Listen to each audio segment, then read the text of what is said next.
Welcome back to Big Mouth and welcome to Friday's gigantic, huge edition of the DCEU Daily. You are very, very welcome because there's only one place to start on today's DCEU Daily. Oh my God.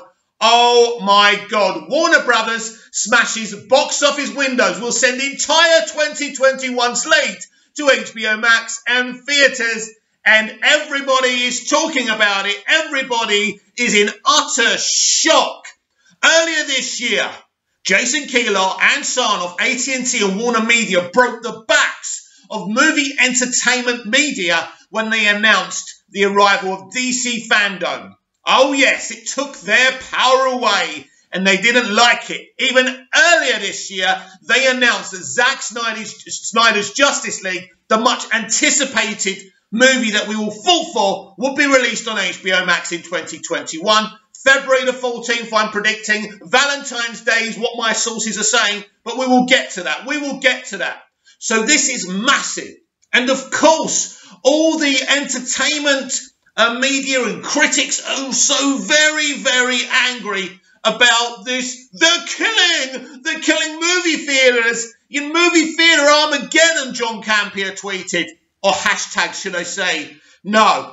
The only Armageddon, my friend, Mr. Campier, is you and your movie scummy journalists. Collider. Screen Rant. The Hollywood Reporter, which article I will be reading from them, by the way. They do have some uses. For years and years, they've been going for Warner Brothers. For years and years, they tried to disable, right, and destabilise the DCEU, the DC Extended Universe. But we stayed strong, and we're still around, and it's reinventing itself, and it's getting bigger and bigger. Now, entertainment media have no longer got any powers. Oh, yes. Revenge, my friends, is a dish served cold. They're all so angry. They have no power now. It doesn't matter what they say about box offices and reviews and Rotten Tomatoes. They're all got no power now. Jason Kilar has given the powers and the trust to you and me, the consumer. It's now a relationship between us, me, you, Jason, and Warner Media, AT&T. Basically, the movie media have been pushed out of the equation, and it's a beautiful thing. So shall we read this article? Now, I've tried to read this already on a video, and it went haywire because some sound started coming on. I hope we don't get that again. I don't want to start again, right? Anyway, in an unprecedented announcement, the studio will send 17 films, including The Matrix 4, The Suicide Squad, and Dune to its streaming service for 31 days, the same day they hit theatres. Warner Media is plotting a sweeping response to the ongoing COVID-19 pandemic, which has shuttered movie theatres around the country after announcing that Wonder Woman 1984 will go to HBO Max as well as theatres on December the 25th. The studio has laid out a similar path for its 2021 slate amid uncertainty about when moviegoing will get back to normal. I wonder why they made this announcement just under a week after they announced that Wonder Woman 84 would spend a month on HBO Max at the same time as the theatrical release. Why? Why are they making this announcement now? Was this always a plan? Maybe since they announced Wonder Woman 84 would be on HBO Max, they've been getting hundreds and thousands of subscribers because they have, because I'm plugged in. My people are telling me this. The subscriber level since they announced Wonder Woman 84 would stream on HBO Max has been unprecedented. And this is the main reason they sat in a big boardroom and they decided to do this. And it is the right decision, no matter what critics and pundits tell you. Wow. The studio announced Thursday and date releases for its 17-film slate, which would hit HBO Max for 1 month window that starts the same day they will be available in US theatres. The studio's 2021 slate include projects such as The Suicide Squad, The Matrix 4, Dune, Godzilla vs. Kong, and Space Jam: A New Legacy. Other films include Little Things, Judas and the Black Messiah, Tom and Jerry, Mortal Kombat, Those Who Wish Me Dead, The Conjuring, The Devil Made Me Do It, In the Heights, Resistance Malignant, whatever that is, The Many Saints of Newark, King Richard and Cry Macho. But they forgot one more film because this film was never going to be in theatres, apparently. But Zack Snyder's Justice League is also going to be on HBO Max. Anyone who doubts now that HBO Max is going to be the most successful, most popular streaming service is living in a dream world. All they have to do now is go global. Now, it's going to be a bit difficult for Warner Brothers because of the kind of stuff they've got and different deals they've got out there. But many, many countries will get this, I think, definitely throughout next year. Maybe even before the release of Zack Snyder's Justice League. But Zack's already told us there's going to be some international deals on other streaming services so we can see it. It's amazing. The Studio 2021 slate is quite big, actually. So, the unprecedented move is likely to catch theatre owners off guard and upsets a model that has been in place for decades. Right, let's stop right there. They have consulted with movie theatre chains in America. They have discussed this. The movie theatre chains understand that there's no other decision to be made. They have not been cut out the loop. This is not like what Universal did with Trolls Worldwide when they gave it to Prime Video, which was very successful, by the way, and Universal went, well, we're never, Universal, what happened? Yeah, movie chain said to Universal, we're never showing your movies again. Of course, that didn't stand for too long because movie theatre chains don't have any power. So they've had to bend the knee to Warner Media. Warner Media can do what they want. These are their films. These are their properties. This was the only decision as a business to be made. And it's a good one. Movie theatres where they're open, if it's a big movie, you will watch it on HBO Max and you will watch it in movie theatres. You know, geeks are quite happy to put on a mask, I can assure you. Anyway, Warner Brothers stresses that these are pandemic-only rules, but once something is broken, can you really put it back together again? This also raises serious concerns about the landscape of moviegoing in 2021. Well, this is very interesting. That is a good talking point. Will they go back to the old regime once everything's okay? But will things ever be okay? You know, these vaccines have got to be still brought out globally. I know the UK are doing it, but don't expect that to go smoothly. Look, it's clear that they've been talking to medical professionals and they've said to them, listen, this is, you know, America's a big country. This isn't an island like the UK. It's going to be really difficult to roll out this vaccine. So they've had to do this at the end of the day. Anyway, Toby Emmerich has been speaking. Warner Brothers Pictures Group chairman argued the move would be good for the theatrical business. I agree, by the way, in an interview with The Hollywood Reporter. It allows us to do a global release and a national release in what we think is going to be a checkboarded theatrical marketplace for the bulk of 2021. Emmerich told THR, we think where theatres are open and consumers can go, that a lot of people will choose to go to the theatre, especially for big movies. I agree. Despite the world of coming vaccines, the company decided to put the entire 2021 slate on HBO Max after consulting with doctors. Let's just say doctors. Shall I try and read it one more time? Epidemiologists. You know the word anyway. Emmerich said the move was to guarantee as many movies as we could for the year for the global theatrical marketplace. Listen, there's another reason for this, of course. They don't want to have another year like this year. They don't want to keep on cancelling movies. Movies are being made all the time. They have to continue. They can't just let them have a backlog and build up. It was ridiculous that people thought that was a good idea. They're planned for 2021. These films will be released. If every theatre shuts in the world, they'll still be on HBO Max and there'll have to be distribution deals on other streaming services globally as well. But that's not going to happen. This is a good move. And all the studios will have to follow suit or they have to keep on pushing movies back and they can't afford to do that. Sources say these discussions were kept close to the vest and not shared with many exhibitors.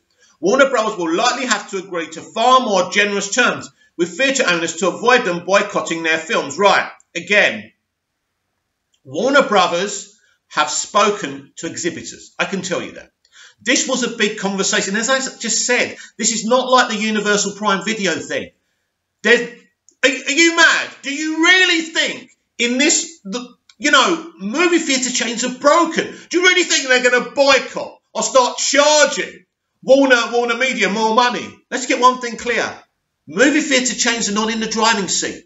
Warner Media is. It's as simple as that. And it just shows you the kind of people running this studio now. Unlike the last lot, they want to be in front of the queue. They want to be pioneers, just like with DC Fandom. So this is brilliant. And this, again, is biased journalism because they're not happy because their backs have been broken.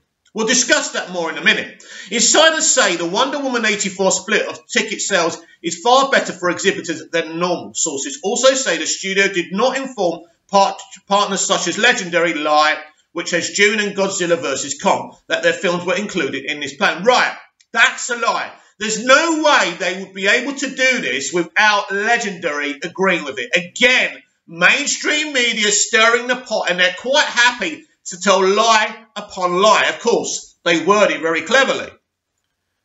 Sources also say the studio, Emmerich would not comment on possible terms the studio might give theatres to show these films. He also noted he was excited for other studios to share their own plans, saying having movies out there is good for cinemas. You see how clever they are.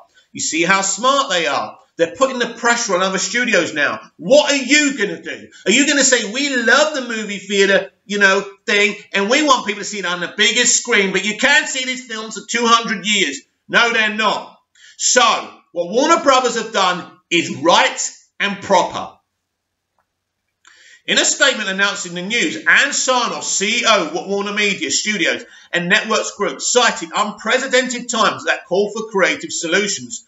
No one wants films back on the big screen more than we do, said Sarnoff. We know new content is the lifeblood of theatrical exhibition, but we have to balance this with the reality that most theatres in the US will likely operate at a reduced capacity throughout 2021.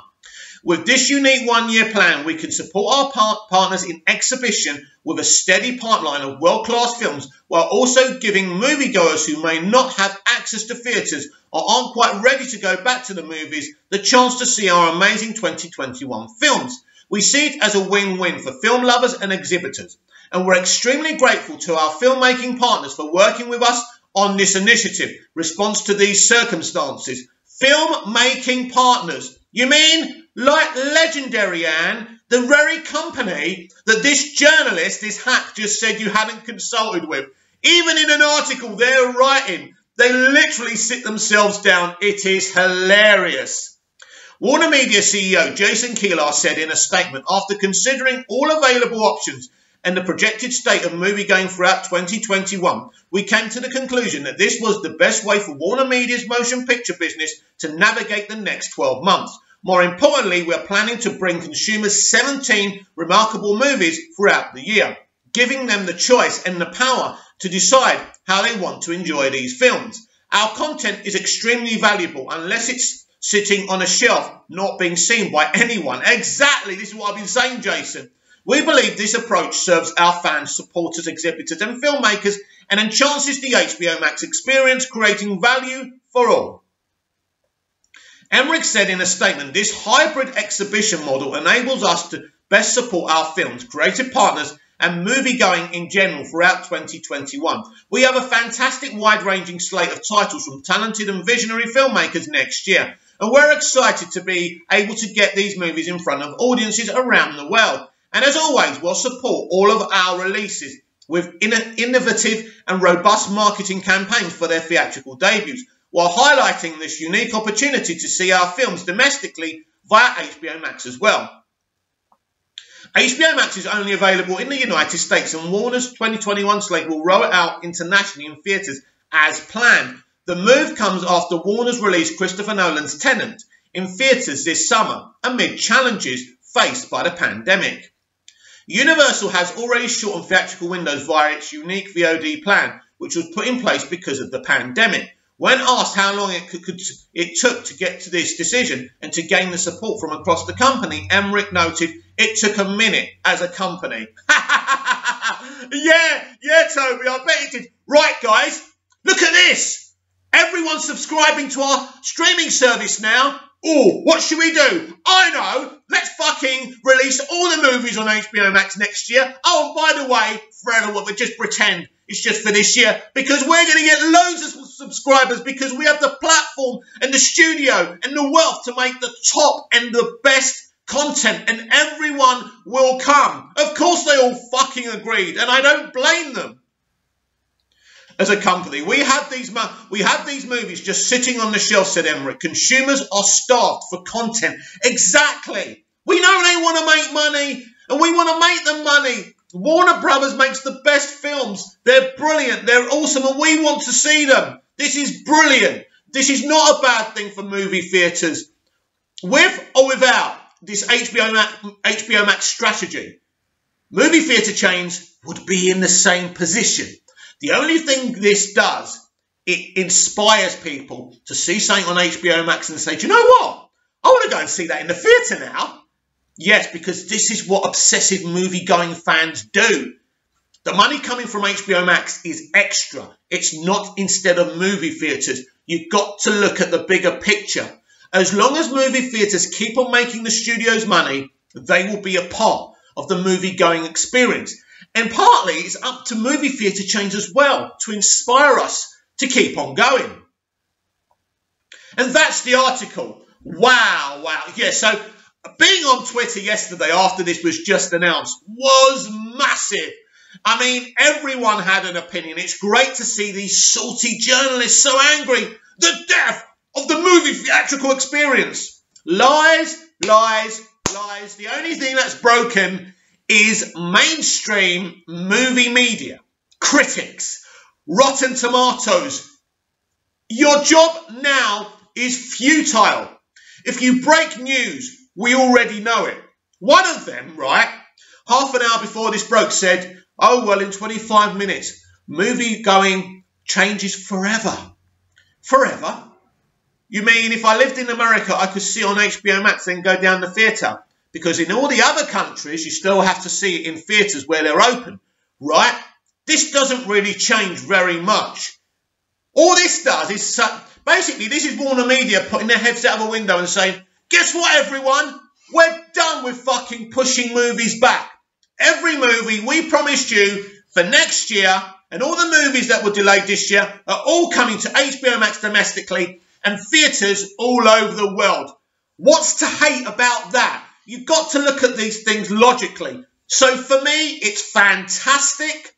I think it's the way, it is a paradigm shift. I do believe this is going to be the norm now. And it is going to be very, very interesting how the other studios react. And react they're going to have to do. But these are very scared little sheep. You see, the other studios are still scared of the pundits and the movie media. But this year has been the year where the new ownership, the newly formed Warner Media, have said, you know what? We're going to break your backs. The days are gone when we're going to make our decisions based on what you say. No, we're going to make our decisions based on what our consumer wants. Jason Keeler has been very clear about that. I love Jason. I think he's brilliant. I love Ann Sarnoff. Their CVs are brilliant. You know, it was funny to see movie media and entertainment media tell us that AT&T were a bunch of chancers who couldn't even, run a telephone company. Well, guess what? They're doing a pretty good job now of making you all unemployable and pretty much futile in your jobs, movie media. You're dead. It's a beautiful thing. Your power has gone. Watching John Campy give it this on his YouTube channel when nobody actually cares apart from the people who still think he's a god and has some influence. But let's talk about the Collider mob. Who are they? Failed people. They were once in the industry and they weren't good enough, so they were booted out. So now they have to talk about movies. And I'm not surprised they didn't succeed in the movie industry. The shit that they took. Grace Randolph, a failed actor. I like her, she's all right, but she talks a lot of shit, right? And she triggers a lot of people. She's failed, right? Now you're going to say, well, look at you. Who are you? I'm doing all right, thank you very much, and I don't have to brag about who I am and what I've done and what I'm doing.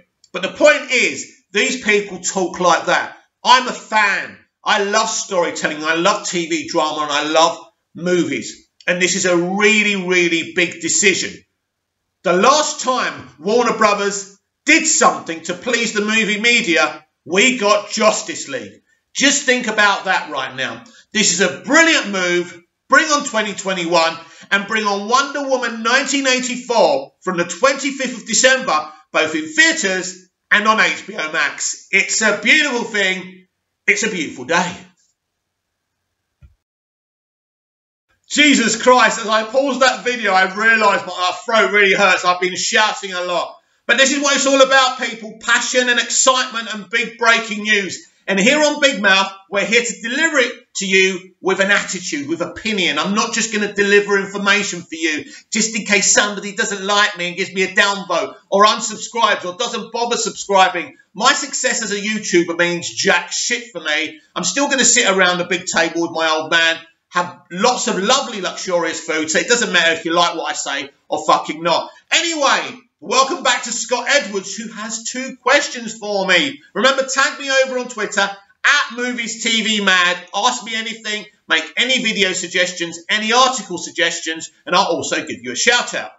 Movies TV Mad, 2 questions for tomorrow's DCEU Daily. The first is, do you think we'll get to see all the Arrowverse heroes team up with the John Diggle Green Lantern in his upcoming arc?